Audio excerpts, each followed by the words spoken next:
Muito boa noite, meus irmãos, minhas irmãs. Satisfação revê-los. Obrigado. É uma satisfação grande poder revê-los nessa noite agradável, noite de quente, né? Tem sido dias quentes, né? Esse verão aí tá sendo um verão de calor. Como a Igreja Batista de Lajeado é uma igreja que expressa calor na forma de amor, não é isso? Então estamos adequados. Eu louvo a Deus pela sua vida, que saiu do seu lar, saiu da sua casa, deixou as suas atividades para estar aqui conosco presencialmente. Você que está da sua casa, do seu lar, do seu trabalho, hoje ou em outro dia também, que a graça de Deus, Pai, possa alcançar você também. Se você ainda não se inscreveu no canal da igreja, faça isso no YouTube.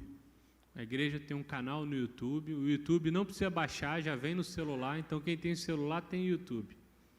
Então, não precisa baixar. Entra lá no canal da igreja, se inscreve e ativa o sininho. Estou igual influencer, viu? E ativa o sininho que quando começar o culto vai chegar para você um aviso para você saber. E é bom que depois os irmãos da mídia, né, estão fazendo os recortes dos sermões, das pregações. Você pode evangelizar através da mídia. Pega aquilo ali, manda no WhatsApp lá para os seus companheiros, seus amigos, seus parentes, e a mensagem vai se divulgando. Vamos abrir as nossas Bíblias, vamos ler a palavra de Deus. E eu gostaria de, nessa noite, ler com os irmãos o Evangelho de João, no capítulo 15, a partir do verso 9. João 15, vamos até o 17. Domingo de ceia, pela manhã, os irmãos, alguns já vieram, já cearam, faremos isso juntos agora à noite, nesse primeiro domingo do mês. Já se findou as atividades festivas, né? O meu chefe disse assim, eu não gosto desse negócio de que só começa depois do carnaval o ano, tem um monte de coisa para a gente fazer e você... Chefe é assim, né? O chefe nunca gosta, né? Mas, assim, fato é que até o carnaval, independente do que você é ou faz, as decisões vão sendo adiadas, né? Mas agora as atividades são retomadas, atividades eclesiásticas da igreja. Ontem foi um período muito agradável aqui, né, com a geração Master, um privilégio estar com vocês. E agora o ano começa com força, vamos dizer assim. Já começou, mas agora começa com mais força. E para isso eu gostaria de animá-los com uma palavra do nosso Senhor Jesus. E diz assim, vamos ficar de pé em reverência à leitura da palavra de Deus, depois eu deixo vocês sentados mais um tempo. Eu vou ler, peço que os irmãos acompanhem. Como o Pai me amou, assim eu os amei. Permaneçam no meu amor. Se vocês obedecerem aos meus mandamentos, permanecerão no meu amor, assim como tenho obedecido aos mandamentos de meu Pai, e em seu amor permaneço. Tenho-lhes dito estas palavras para que a minha alegria seja completa em vocês e a alegria de vocês seja completa. O meu mandamento é este: amem-se uns aos outros, como eu os amei. Ninguém tem maior amor do que aquele que dá sua vida pelos seus amigos. Vocês serão meus amigos, se fizerem o que eu lhes ordeno. Já não os chamo servos, porque o servo não sabe o que o Senhor faz. Em vez disso, eu os tenho chamado amigos, porque tudo o que ouvi de meu Pai, eu lhes tornei conhecido. Vocês não me escolheram a mim, mas eu escolhi vocês, para irem e darem fruto, fruto que permaneça, a fim de que tudo que o Pai lhes conceda, o que pedirem em meu nome. Este é o meu mandamento: Amem-se uns aos outros. Senhor, fala aos nossos corações como tem sido até aqui, esconde-nos atrás da Tua cruz, para que somente a Tua voz seja ouvida, ó Jesus. Amém. Assentai-vos, irmãos.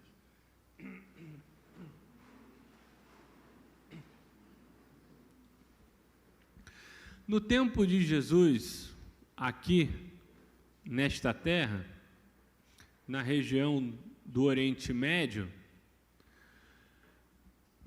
monoteísmo, ou seja, religião de um Deus só, crer que somente um Deus existe e que deve ser adorado, era uma coisa não nova, mas era uma coisa relativamente estranha para os povos daquela região.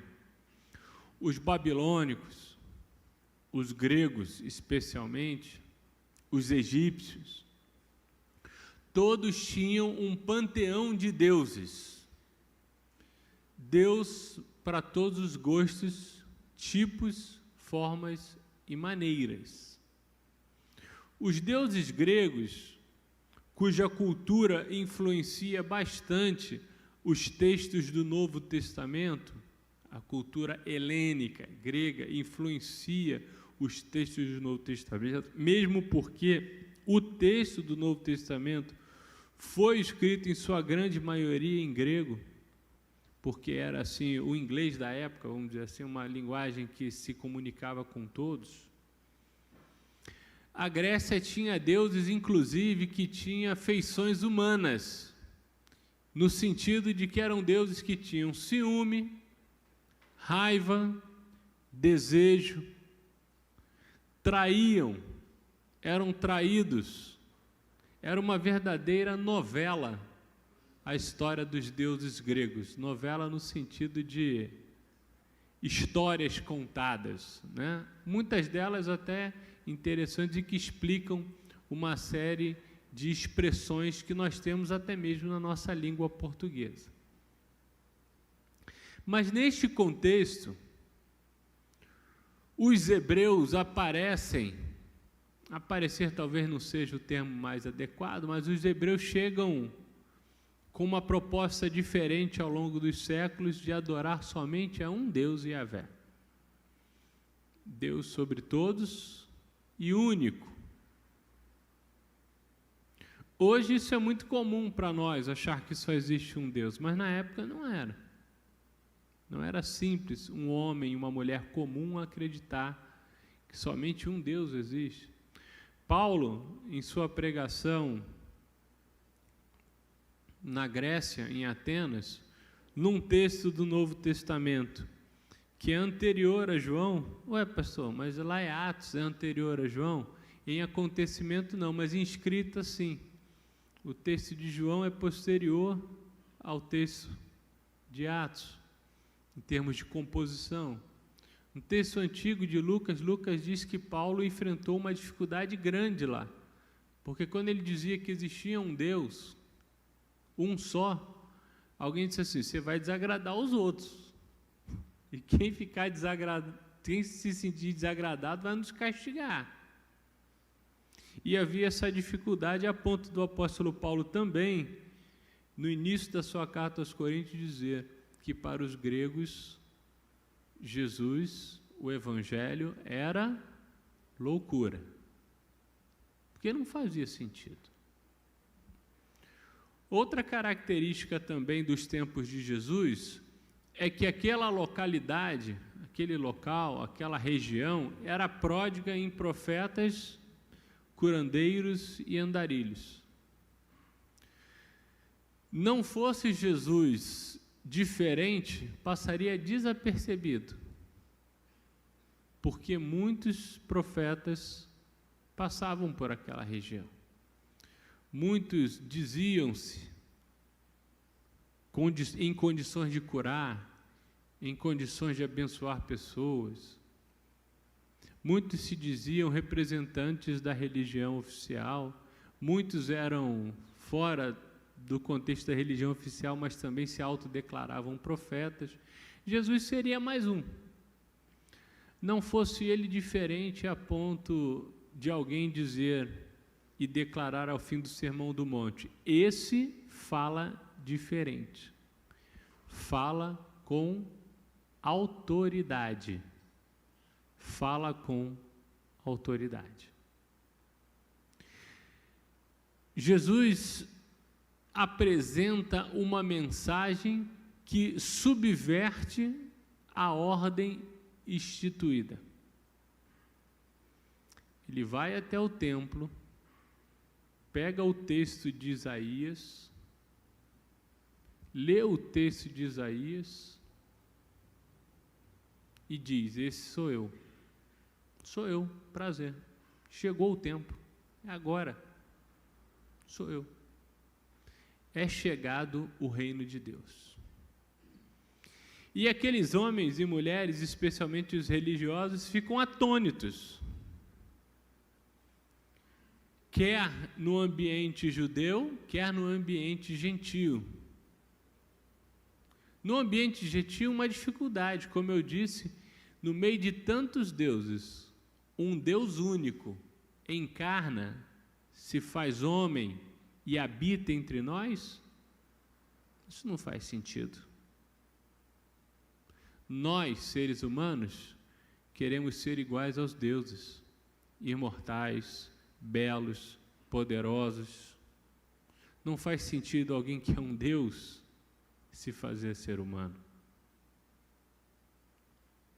Por outro lado, no ambiente judeu, no ambiente gentio, loucura. No ambiente judeu, escândalo. Por que escândalo? Yahvé é um Deus santo. Nós cantamos aqui, irmã Lília Cristina leu o texto de Levíticos, e é verdade. Tão santo que o seu nome não poderia ser escrito ou pronunciado aleatoriamente. Temos dificuldade, inclusive hoje, chamamos o Deus de Israel de Yahvé por uma simplificação semântica. Mas não dá para saber como era a pronúncia, porque as palavras escritas não tinham vogais. O hebraico antigo não tem vogal. Então não dá nem para pronunciar, mas era intencional.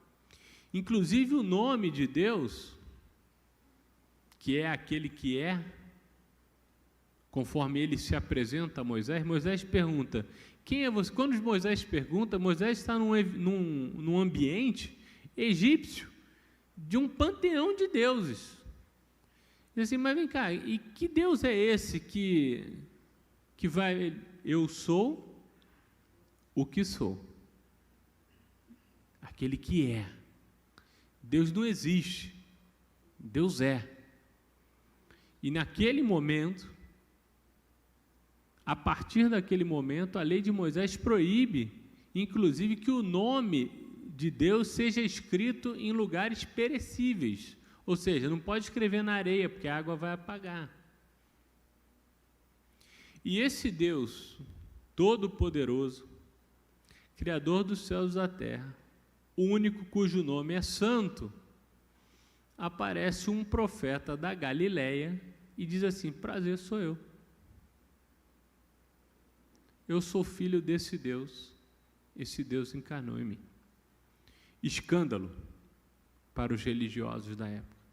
Escândalo para os religiosos da época. Mas existe uma explicação teológica, lógica, para tudo isso. O Deus único, poderoso, Criador dos céus e da terra, apresenta-se na comunidade de João, o apóstolo, não só no Evangelho, mas nas cartas, como amor. João, a comunidade de João, apresenta Deus como amor. E isso também subverte a cabeça e a lógica do homem médio do Oriente do primeiro século. E hoje o que parece óbvio para alguns de nós não era nada óbvio naquela época. E hoje, mesmo para nós, tem vezes e oportunidades e situações que temos dificuldade de entender isso. Jesus se aproxima dos seus discípulos.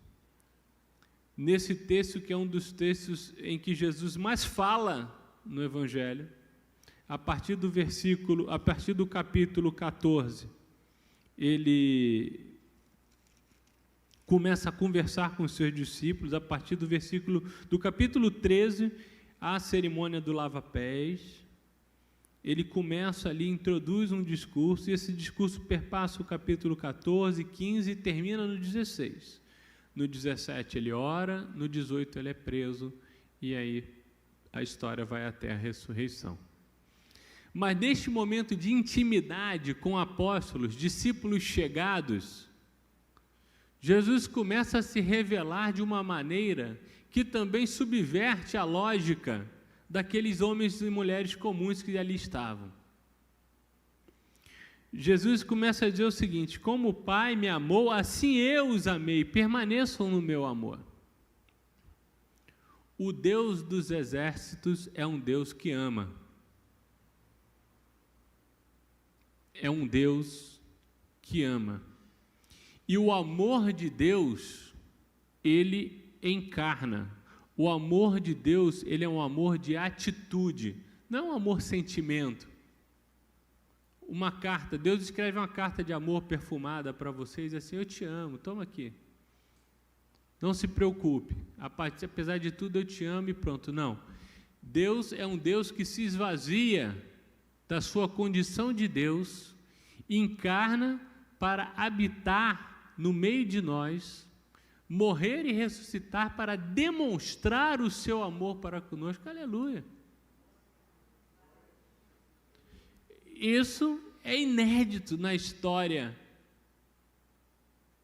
e não voltará a acontecer. É um ponto de culminância. A plenitude dos tempos significa isso. E esse amor que Deus comunica aos homens de forma vertical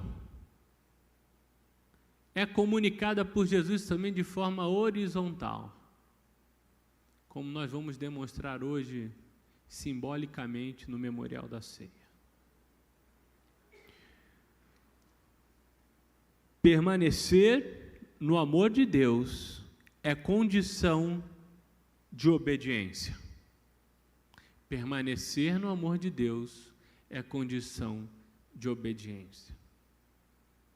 Existia no judaísmo, e existe até hoje, dezenas e dezenas de ordens, de instruções e de normativos que derivam de comentários à lei de Moisés. A Torá demonstra isso. A própria lei mosaica tem suas centenas de o que fazer, o que não fazer, o que dizer, o que não dizer, como agir. Todos tiveram o seu momento histórico bem marcado, bem delineado. E Jesus vem e diz que o Pai está nele, de forma que quem o vê, vê o Pai, e resume de uma maneira muito intrigante e interessante e abençoadora toda a lei em sua atitude de amor e diz: o meu mandamento é este. O meu mandamento é este: amem-se uns aos outros. Aí, pastor, não pode ser tão fácil. Não pode ser só isso, aliás, não pode ser só isso. Não pode ser só isso. Tanta coisa para se fazer, estudar, dizer sobre a Bíblia, sobre tudo, e se resume a isso. Mas quem disse que isso é fácil? Quem disse que é fácil?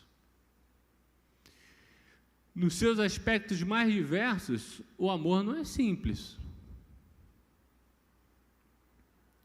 Mas não ponha palavras na boca de Jesus. Jesus mandou que amemo-nos uns aos outros. E este é o mandamento que Ele deseja e espera de nós. E se você não faz isso, você desobedece. E se você desobedece, você não permanece no amor de Deus. É o que lemos nesse texto, muito claramente. Amar a Deus, amar ao próximo, amar aos nossos, é o que Deus espera do ser humano. Nós nos dignificamos quando amamos. Nós nos completamos quando amamos. E o mundo jaz no maligno à medida que não ama. As condições para hoje termos guerra, fome, desordem e desigualdades é falta de amor. Isso explica muita coisa. Isso explica muita coisa. Na medida em que Jesus termina esse trecho do seu discurso dizendo: não foram vocês que me escolheram. Fui eu que escolhi vocês. De antemão, Deus conhece os nossos corações e nos escolhe. E eu escolhi para que vocês possam ir, e com a medida que vocês vão, vocês deem frutos e o vosso fruto permaneça. Frutos permanentes significam uma vida honrosa, digna e de trabalho. John Wesley dizia: Deus não me permita ter uma vida inútil. Alguém já me disse: pastor, mas assim, é só amar, é fácil, né? A gente ama e acabou, não precisa fazer nada. Mas quem disse que uma vida de amor é uma vida inútil? Quem disse que amar é fácil com os lábios, sabe bem que amar significa no Evangelho atitude, fazer, agir. Porque foi assim o amor de Deus. O amor de Deus não é um amor etéreo, um amor fantasmagórico. É um amor de atitude. É aquele que se esvazia e entrega a sua vida por amor de outros. E nesse relacionamento, Jesus se aproxima dos seus discípulos e diz assim: olha, e mais uma vez ele subverte a cabeça daqueles homens e diz assim: esse que quem vê a Deus, quem o vê ao Pai. Chega para aqueles homens e mulheres e diz assim: olha, eu quero ser amigo de vocês. E é uma atitude que parte de Jesus. Ele diz assim: eu vos chamo agora amigos, porque o amigo diz para você o que faz e o que não faz. Não é uma ordem de um ser superior que diz: faça isso, faça aquilo e não questione. É um Deus que se faz carne e diz para você o que Ele é, o que Ele faz e o que Ele sente por você. Isso é maravilhoso, meus irmãos. Não há religiosidade que explique isso. Não há teologia que explique isso. Não há contexto histórico em que vejamos isso mais de uma vez do que não esse. Em vez disso, eu vos chamo amigos, porque tudo que ouvi de meu Pai, eu vos tenho dado a conhecer. E neste ponto, meus irmãos, eu gostaria de ressaltar algo. Eu não sei da vida de todo mundo aqui. Aliás, sei muito pouco. Porque vivemos num mundo agitado, as nossas comunidades são maiores do que eram antigamente. Aqui nem temos tanta gente assim, mas não dá para saber tudo. Mas o pastor, no momento da intercessão, mencionou algumas dificuldades específicas, alguns desafios de alguns irmãos, e eu fiquei imaginando, esses são os que chegaram ao conhecimento dele. Tem aqueles que não chegaram e nem chegarão, mas no fundo do seu coração você está assoberbado de preocupação. E eu gostaria de dizer que Jesus é seu amigo. Ele pode ser o seu Deus, pode ser o seu Salvador, Ele pode ser o Deus dos deuses, o Senhor dos exércitos, o general, não sei o quê, mas, sobretudo, Ele é seu amigo. E o amigo, ter Jesus como amigo, é ter uma relação de intimidade com Ele. O que é ser amigo de Jesus? É chamar Ele de camarada? É na hora de orar chamar Jesus de você, ao invés de Senhor? Não, não é uma coisa tão banal não, meus irmãos. Ter um amigo em Jesus é aquele que se dá a conhecer de você e quer que você se dê a conhecer dele. Embora ele saiba, ele quer que você fale.